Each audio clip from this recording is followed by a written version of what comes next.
Hoje, dia 30/4/2013, eu vou te contar uma história. Vou te contar uma história que talvez seu pai saiba, uma história que talvez você nunca tivesse sequer sonhado, mas eu vou te contar essa história. Essa história quem me contou foi Guarino Fernandes, através das páginas do seu livro Memórias de Guarino Fernandes, através do seu livro Nos Bastidores da Luta Sindical. Veja como foi. 1934, entre bandeirolas e rojões, os ferroviários comemoram o 1º de maio.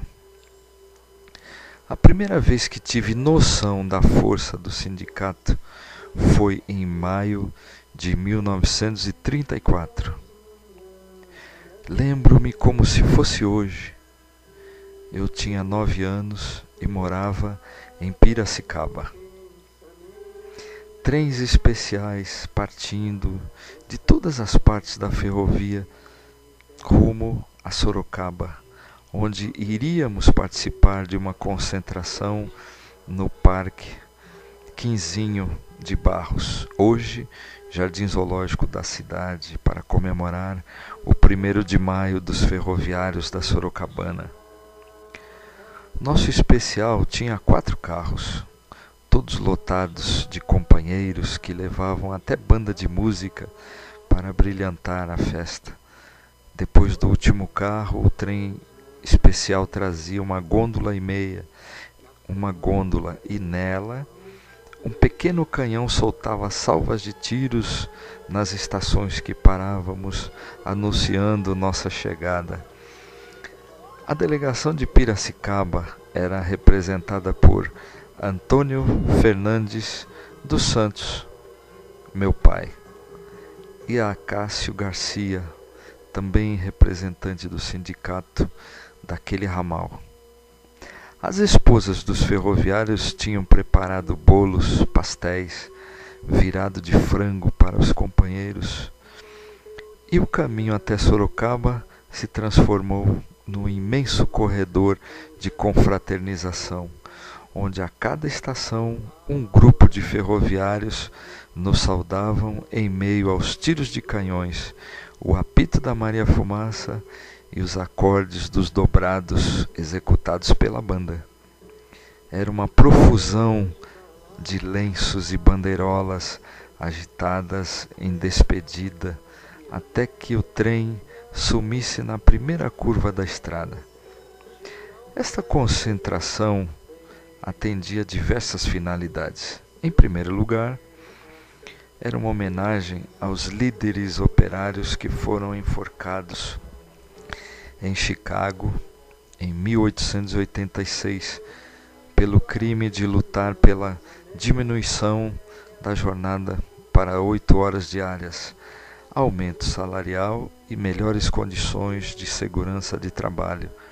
Aliás, uma luta de todos os trabalhadores do mundo.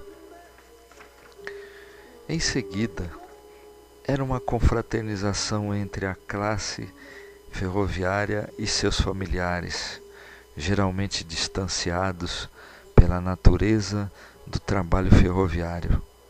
Porém, a maior finalidade dessa concentração era a melhor organização dos ferroviários na luta por suas mais sentidas e justas reivindicações. E aí Guarino conta um trecho da história que aconteceu em 1940.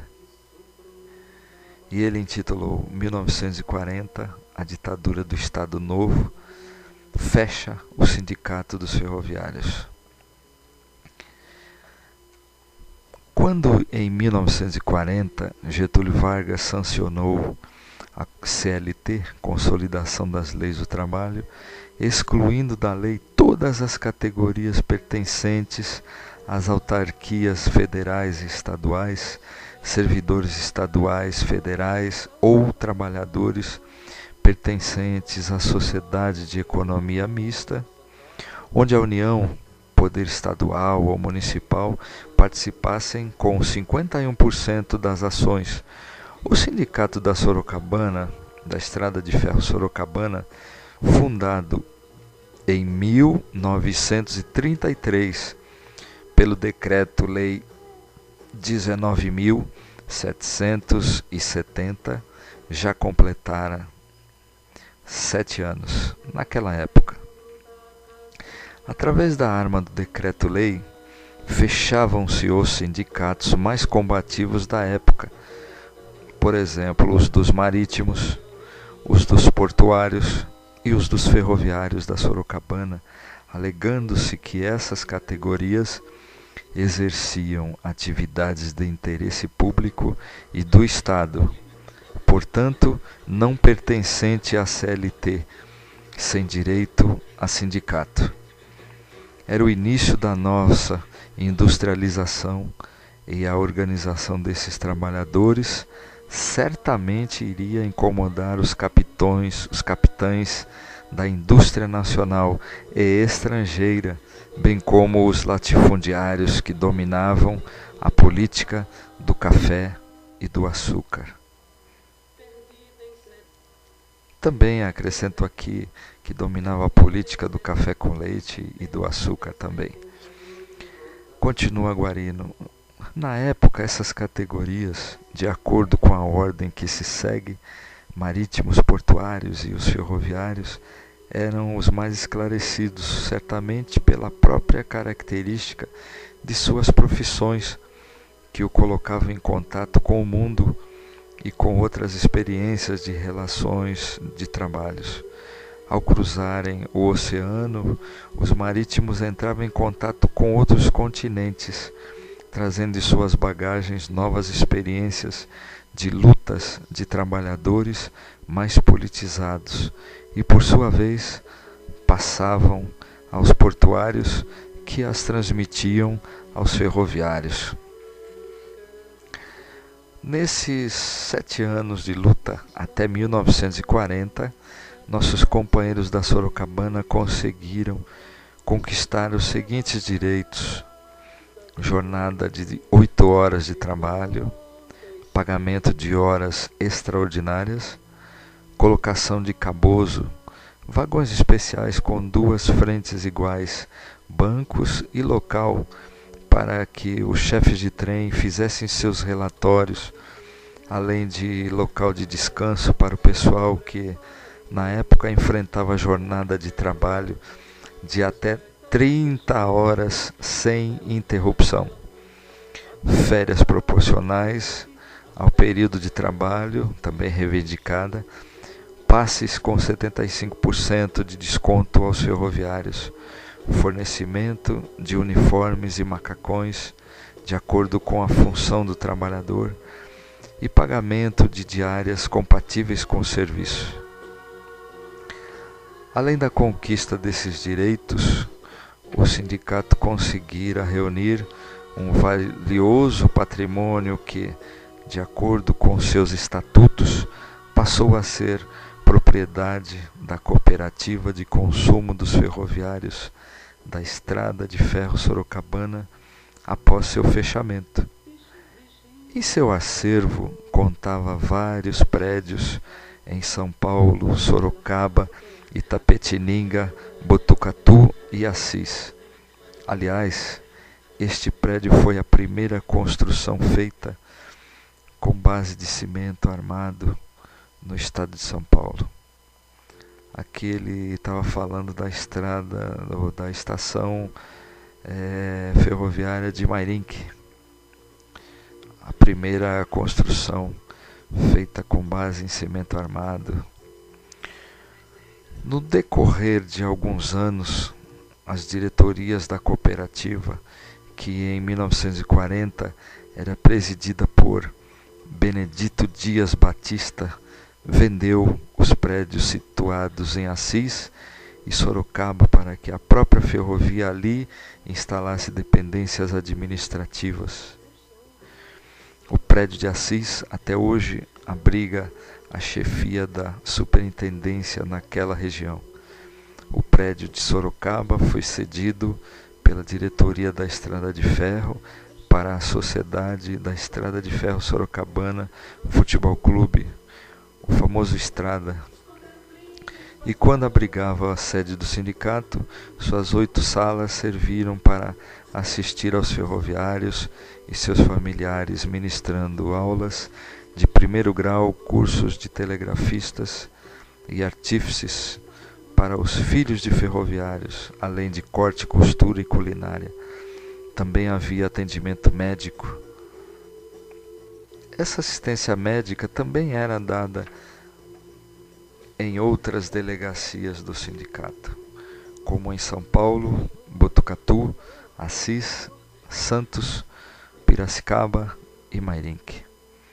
O sindicato era considerado um dos maiores da América Latina, não só pelo seu patrimônio, mas pela luta que deflagrava na defesa dos direitos e interesses da classe ferroviária, principalmente de 1937 a 1940, quando essas lutas esbarravam no pulso opressor da ditadura do Estado Novo getulista. E aqui eu abro um parênteses para citar alguns ferroviários que compuseram essa valorosa história como uma música através dos tempos ferroviários, né, gente? Então eu vou terminar essa leitura contando o nome de quem fez essa história que eu acabei de contar para vocês. E são eles: Armando Laidini,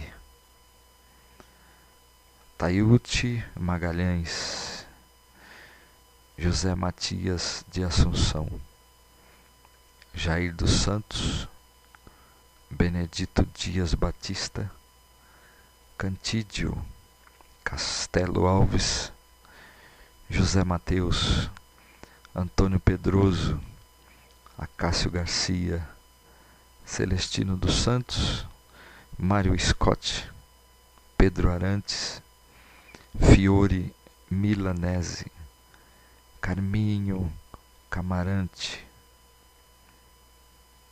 Carminho Caramante,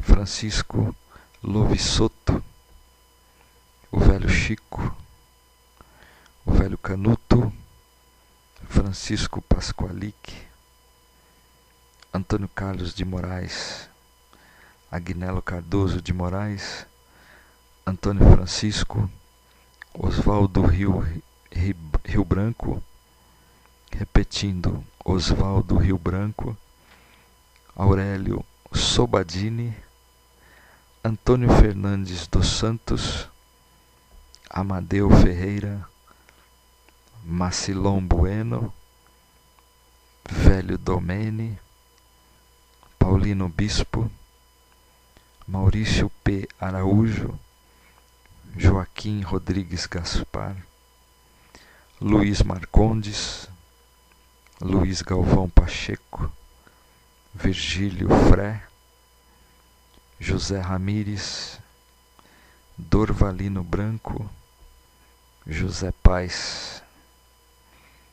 E aqui Guarino acrescenta: e muitos outros que, tenho certeza, estão no coração dos ferroviários agradecidos, nos quais ainda ressoam as palavras do chefe de trem Matias Assunção, na memorável Assembleia de 18/11/1940, que terminou com o nosso sindicato.